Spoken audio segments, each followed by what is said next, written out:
Oiê! Você tem interesse no mundo acadêmico? Ou você está aqui só porque você precisava escrever um projeto de pesquisa ou até o seu TCC e entrou em desespero? Seja o que for, vem cá que eu posso te ajudar. Eu acho. Aqui embaixo na descrição eu deixei o link para um PDF que é um esqueminha de como fazer um projeto de pesquisa do meu jeitinho. Embasado com o que eu vivi até agora e com o que os meus professores me ensinaram. Algumas coisas estão um pouquinho diferentes do que eles ensinaram, mas aí vem a minha vivência dentro desse esquema. Nesse vídeo eu vou falar bem básico, então se você quer mais informações, você pode se inscrever, ou você pode também se inscrever no canal do meu professor. Ele fala muitas coisas legais sobre pesquisa e umas coisas bem específicas, que são coisas muito interessantes pra gente saber na hora de fazer uma pesquisa. Então vai lá! Aqui vão algumas dicas simples para quem está recém começando a querer entrar no mundo acadêmico. Até porque eu não sou nenhuma expert nesse assunto. É importante saber o que você quer estudar, porque você vai ter que ler muito sobre isso. Muito. Mesmo. Beleza, definido. E agora, dentro desse assunto aí que você falou, o que você acha que precisa ser estudado?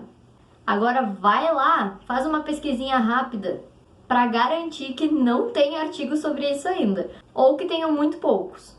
Você precisa dizer que a sua pesquisa ela é válida e justificada, como se alguém estivesse apostando em você. Ou você percebe que aquele assunto ainda não foi estudado de determinada forma, ou você percebe que ele ainda não foi estudado no geral, foi estudado só, sei lá, pelo polonês, ou você percebe que, tem muita coisa sobre. Não dá pra fazer muita coisa sobre esse assunto que eu queria. Talvez entrar mais a fundo no assunto. Tem que lembrar também que você precisa ter hipóteses. Por quê? Porque não adianta você se perguntar: se eu jogar um lápis do 10º andar, ele voa? Beleza, definido o assunto. Você já sabe o que você quer pesquisar e qual pergunta você quer responder com a sua pesquisa, também chamada de problema de pesquisa. Tem instrumento para avaliar isso aí que você quer avaliar? Lembre-se, pesquisa é método científico. Eu vou dar um exemplo tosco agora, mas não adianta você querer medir quanto que uma pessoa pesa se você não tem uma balança. Aí tem duas situações. Sim, tem instrumento. Vou poder fazer a minha pesquisa. Ou não tem instrumento. Então você pode criar um. Ou se só tem de outros países, não tem um instrumento adaptado para o contexto brasileiro, você pode adaptar ele. Ou você pode mudar de assunto caso você não queira tanto trabalho. Consideremos que sim, tem instrumento, yes! Agora é a hora de você pegar esses instrumentos e ver como é que eles definem o fenômeno que você quer. Sabe aquela pergunta de pesquisa que você já elaborou? Você vai melhorar ela com os termos que são usados nos instrumentos. Por exemplo, eu queria avaliar estresse ocupacional, mas o instrumento que eu achei mais adequado falava sobre estresse no trabalho. Aí a minha pergunta de pesquisa não faz sentido se eu colocar estresse ocupacional. Apesar de ser a mesma coisa, são termos diferentes. Garanta que esse método que você está pensando pode ser executado, porque você não vai gostar se você tiver que trocar tudo no meio do caminho. Como que eu faço para garantir? Se você colocou um método online e você percebe que os seus participantes não têm computador, se você faz um método presencial, mas você não tem como ir até os seus participantes, então garanta que esse método funcione.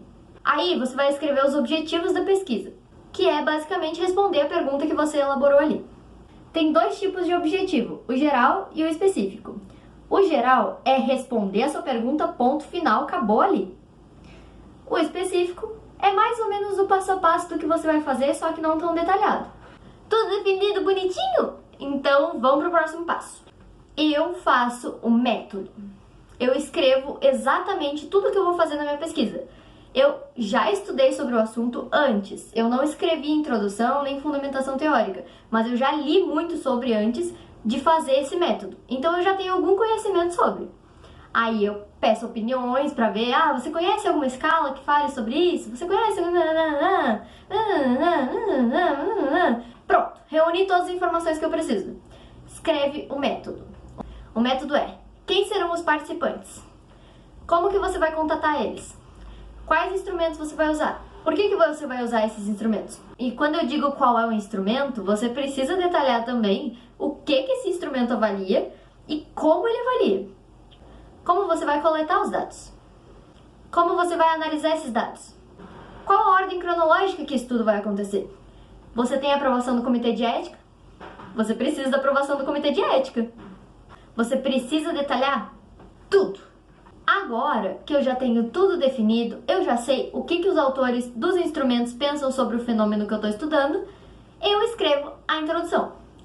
Aí eu faço assim, eu escrevo um roteirinho, tipo esse, e aí eu faço toda a escrita em cima disso.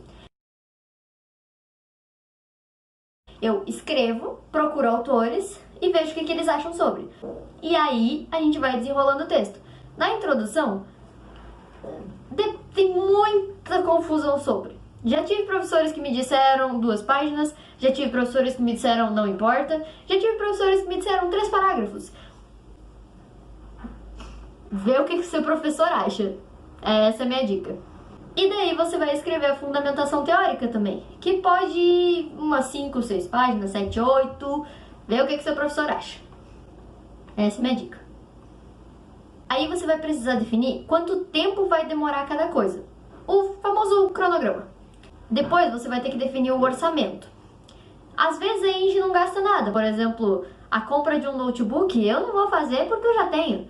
Mas é interessante estar no orçamento porque daí as pessoas sabem quais instrumentos você vai usar.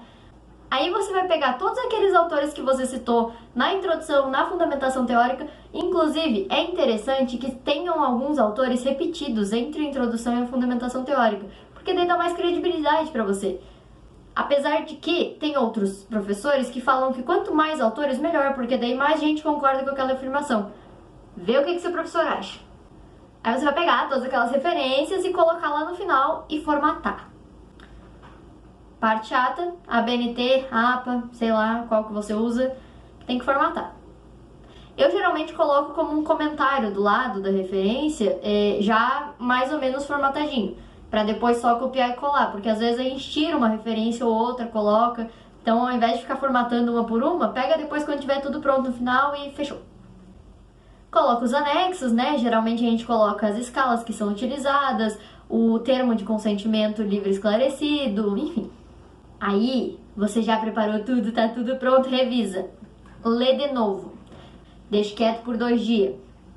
Revisa. De novo. Aí você vai revisar as normas. Você vai separar um dia só para revisar as normas. Tanto da ABNT ou da APA, quanto as da sua faculdade. Que às vezes tem umas regras diferentes. Revisa.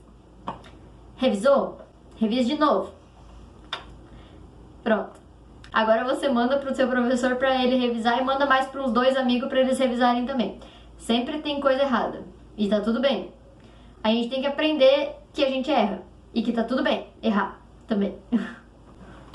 E que tá tudo bem errar, tá? Não tem problema. Quanto mais crítica o seu texto tiver, melhor ele vai ficar no produto final. Então agradeça e aceite as críticas. Não fique triste com elas.